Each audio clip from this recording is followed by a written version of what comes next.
Isaiah 40. Comfort, comfort my people, says your God. Speak tenderly to Jerusalem. Tell her that her sad days are gone and her sins are pardoned. Yes, the Lord has punished her twice over for all her sins. Listen, it's the voice of someone shouting, "Clear the way through the wilderness for the Lord. Make a straight highway through the wasteland for our God. Fill in the valleys and level the mountains and hills.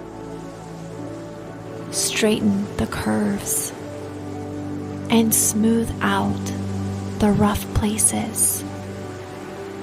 Then the glory of the Lord will be revealed, and all people will see it together. The Lord has spoken." A voice said, "Shout." I asked, "What should I shout?" "Shout that people are like the grass. Their beauty fades as quickly as the flowers in the field. The grass withers and the flowers fade beneath the breath of the Lord. And so it is with people. The grass withers and the flowers fade, but the word of our God stands forever. O Zion, messenger of good news, shout from the mountaintops. Shout it louder, O Jerusalem. Shout and do not be afraid.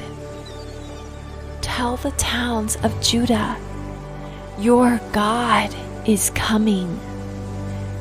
Yes, the sovereign Lord is coming in power. He will rule with a powerful arm. See, he brings his reward with him as he comes. He will feed his flock like a shepherd. He will carry the lambs in his arms, holding them close to his heart.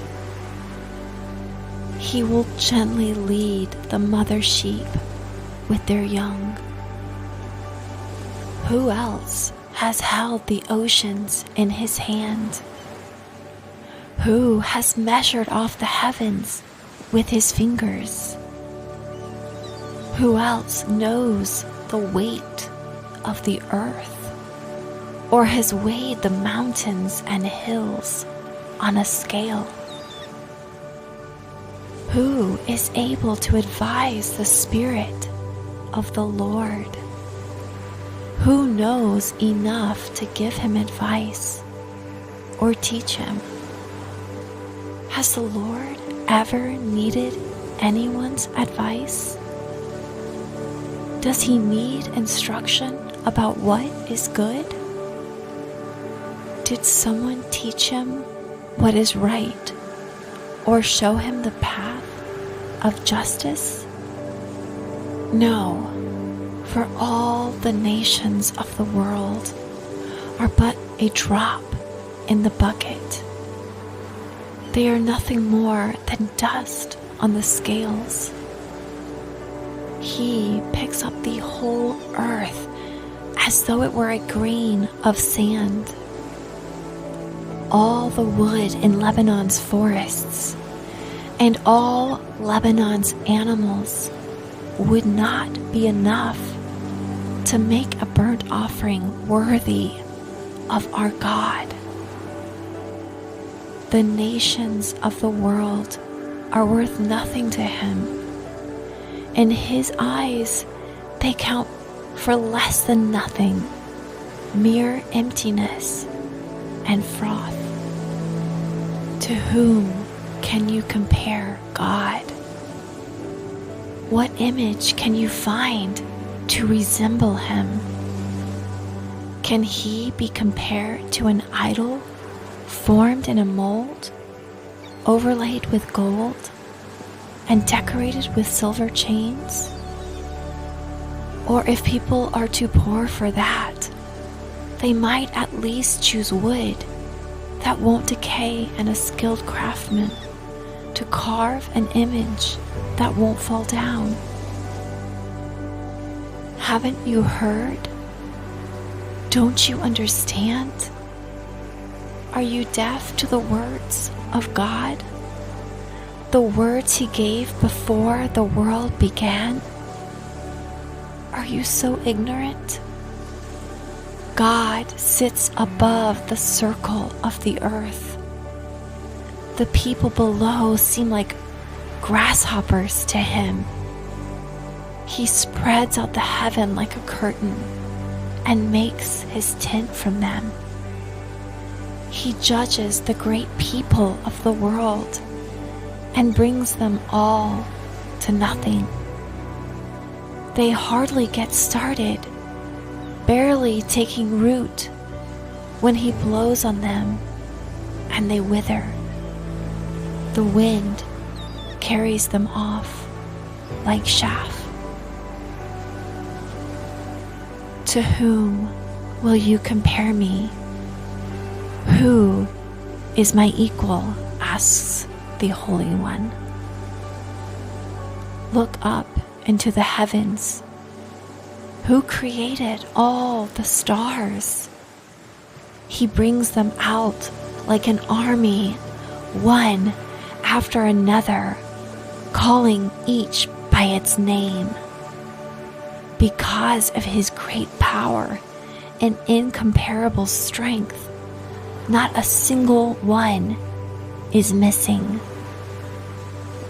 O Jacob, how can you say the Lord does not see your troubles? O Israel, how can you say God ignores your rights? Have you never heard? Have you never understood? The Lord is the everlasting God, the creator of all the earth. He never grows weak or weary. No one can measure the depths of his understanding. He gives power to the weak and strength to the powerless. Even youths will become weak and tired, and young men will fall in exhaustion. But those who trust in the Lord will find new strength. They will soar high on wings like eagles. They will run and not grow weary. They will walk and not faint.